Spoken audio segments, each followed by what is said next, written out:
السلام علیکم. نظر چوہان NMC ٹی وی میں حاضر.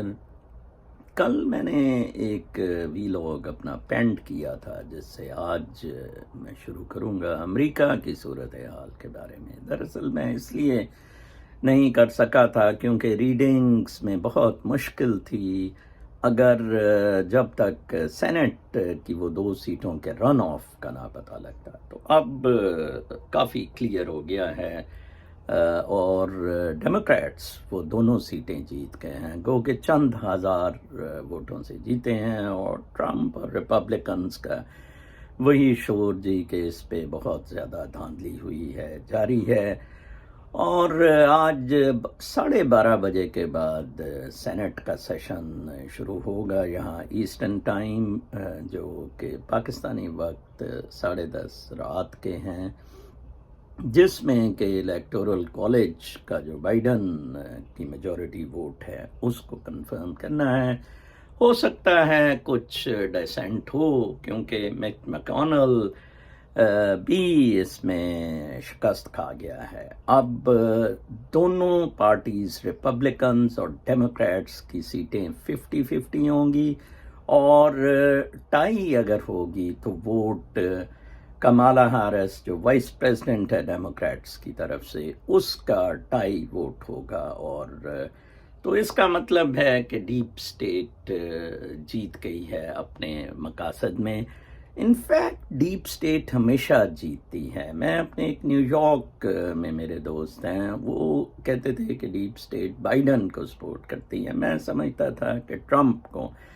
ثابت یہ ہوا ہے کہ یس، ڈیپ اسٹیٹ بائیڈن کو سپورٹ کر رہی تھی. اور یہ 2 سینٹ کے الیکشن بھی ایک سیٹ پر بلکہ ایک بلیک بشپ جیتا ہے، ریورنڈ سم تھنگ. اس کا مطلب ہے کہ پچھلے 4 سال ٹرمپ نے جو وائٹ سپریمیس اور ٹو سم ایکسٹینٹ جیوز کی سپیریورٹی والا ریئل منظرنامہ پیش کیا تھا، اس کو ذرا فساڈ کو چینج کرنا تھا. تو ڈیپ اسٹیٹ نے وہ فساڈ چینج کر دیا ہے، 50-50 پہ ادھر لے آئے ہیں. حالانکہ میں آپ کو بتا دوں ٹرمپزم ول پریویل، بالکل پرو وائٹ اینڈ پرو جیوز کے علاوہ یو ایس میں کچھ نہیں ہوگا.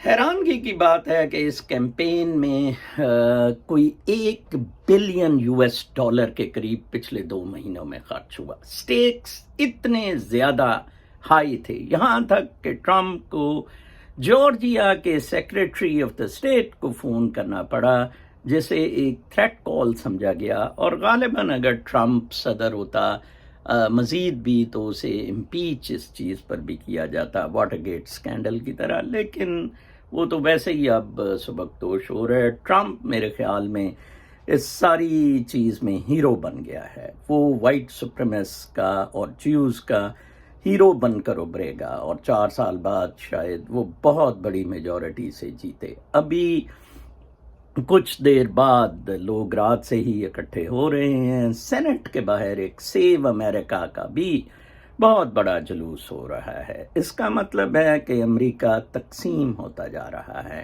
اور ٹرمپ نے بلکہ 9/11 سے میں نے آپ کو بتایا جو تقسیم شروع ہوئی تھی وہ جاری و ساری ہے اور جاری رہے گی. کیک کا سائز چھوٹا ہو گیا ہے.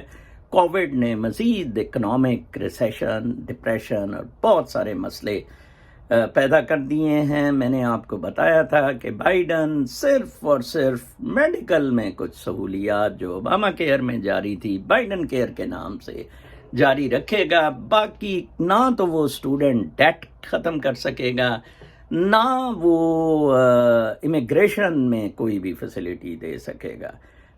Deep state will certainly prevail. اور انٹرنیشنل سین پہ بھی امریکہ اس وقت بہت ہارڈ پچڈ ہے. اب نظر آ رہا ہے کہ امریکہ، انڈیا اور اسرائیل ایک طرف، اور دوسری طرف چائنا، ٹرکی، رشیا، یہ ایک نیٹ ورک سا ہے جو ابھر رہا ہے، جو کسی وقت بھی ایران کا ساتھ دے سکتا ہے اگر ایران پر امریکہ حملہ کرنے کا فیصلہ کرتا ہے. تو اس وقت امریکہ کی صورتحال بڑی عجیب و غریب سی ہے, بڑی ٹائٹ ہے. ورلڈ اوور ہی حالات کچھ اس طرح کے ہیں. وہ میجسٹریٹ جس نے پیر والے دن لندن میں جولین اسانجے کی ایکسٹریڈیشن بند کر دی تھی, اس نے آج جولین اسانجے کو بیل نہیں دی. جولین اسانجے کی فینسی کورٹ کے باہر بڑا اس نے شور شرابہ کیا, بڑی ڈس اپوائنٹڈ تھی.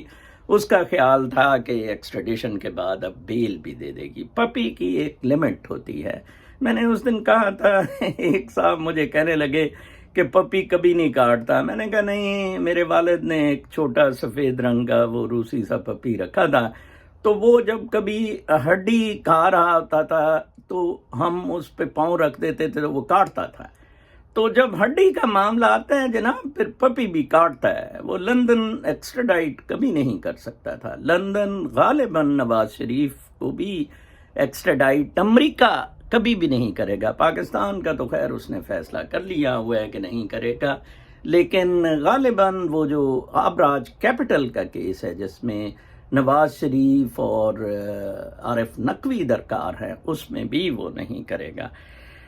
آنے والے دن بہت پوری دنیا کے لیے کروشل ہوں گے. اب ایک نیا وائرس پولٹری فارم سے بھی آ گیا ہے. دنیا یکسر بدل رہی ہے. میں اپنا اگلا ویلاگ آج ضرور دیکھنا. روحانیت پر کچھ لوگوں نے مجھے ایک وہ جو ستگرو ہے انڈیا کا, اس کی ایک ویڈیو پر کامنٹ کا کہا ہے. میں نارملی ان الجھنوں میں پڑھتا نہیں, ہر ایک بندہ یونیک ہے, ہر ایک کو اپنا رائٹ ہے, لیکن میں بغیر اس پر تنقید کیے اپنا اس پہ پوائنٹ آف ویو دوں گا. اب تک اجازت, اللہ نگہبان.